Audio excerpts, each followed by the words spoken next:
Have you ever been laughed at? Not the friendly kind of laugh, the kind that cuts deep, the kind that says, "You don't belong here. You will never make it." I want to tell you a story today. A story about a boy named Arjun. He wasn't smart. At least, that's what everyone told him. His teacher laughed. His friends laughed. Even his own uncle said he was a waste of time.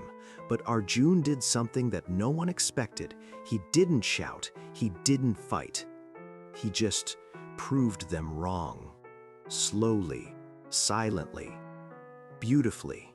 And by the end of this story, you will ask yourself one question: who am I trying to prove wrong right now? Let's begin. Arjun was 14 years old. He sat in the last row of the classroom. Always the last row. Because that's where they put the slow students. His math grades were terrible. His English was worse. Every time the teacher asked a question, Arjun's heart would start racing. He knew the answer sometimes, but his tongue would freeze. One day, his teacher, Mr. Sharma, called him to the front of the class.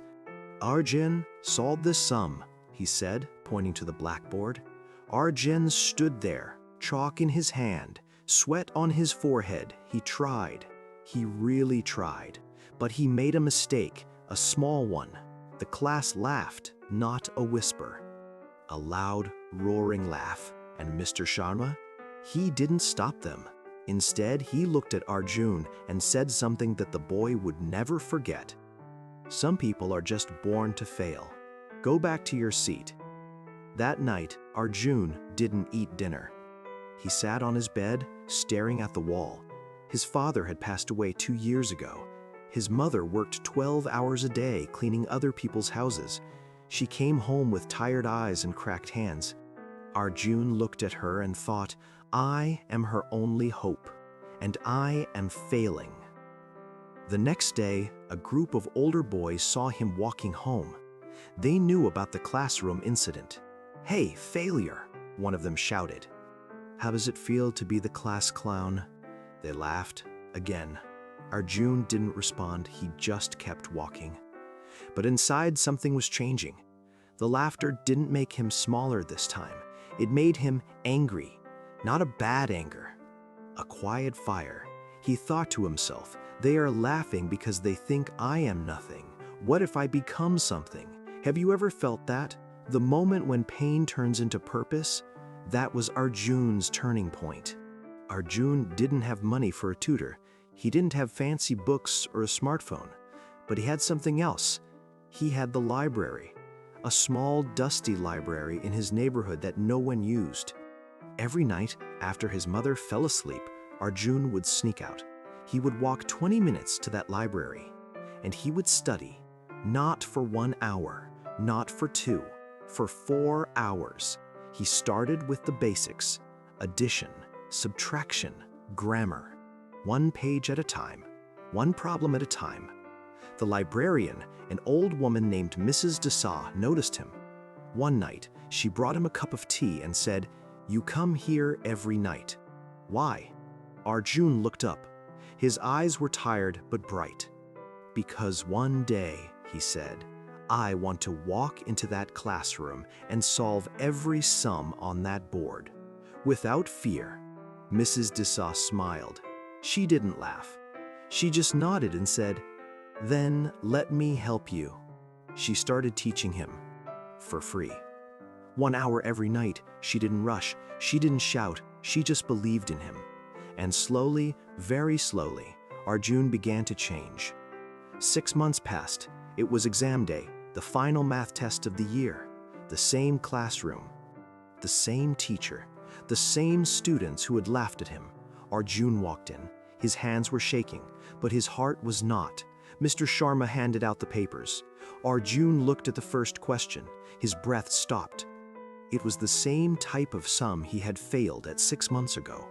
But this time, he knew the answer. He picked up his pen, and he solved it. Then the next, then the next. When the results came out, the entire class was silent. Arjun had scored the highest marks in the entire school. Not just passing, the highest. Mr. Sharma called him to the front again, the same spot where he had been humiliated. "Arjun, how did you?" the teacher stammered. Arjun looked him straight in the eye, not with anger, with peace, and he said, "You laughed at me, sir. But I didn't laugh back. I just worked, because failure is not the end. Giving up is." The classroom was so quiet you could hear a pin drop. The boys who had called him a failure, they looked down at their desks. Friends, here is the truth that Arjun learned. When someone laughs at you, your first feeling is shame. Your second feeling is anger. But the third feeling, the one that matters, is choice. You can let their words bury you, or you can let them fuel you. Arjun didn't prove his teacher wrong by becoming angry or bitter. He proved him wrong by becoming better. He didn't waste his energy on hate. He invested it in growth. And here is the most beautiful part. Years later, Arjun became a teacher himself. Not in a big city school, in the same small town, in the same classroom where he was once laughed at. And on his first day, he looked at the students in the last row, the ones everyone had given up on, and he said, "I used to sit where you are sitting, and they laughed at me too. But today, I am standing here. Not because I was the smartest, but because I refused to stop." Asterisk, final words to you. Maybe someone is laughing at you right now. Maybe it's a boss who says you're not good enough. Maybe it's a friend who mocks your dream. Maybe it's your own inner voice that says, "Who do you think you are? Let them laugh, let them talk, but don't let them stop you. You don't need to shout, you don't need to fight, you just need to work, quietly, consistently." Like the sunrise that comes every morning without asking for permission.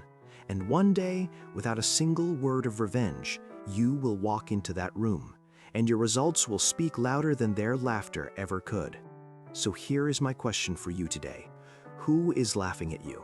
And what are you going to do about it? Don't tell me. Show them. If this story touched your heart, hit the like button. Share it with someone who needs to hear that they are not a failure. And remember, the loudest proof is not your words, it's your progress. Take care of yourself, keep going, and prove them wrong the right way.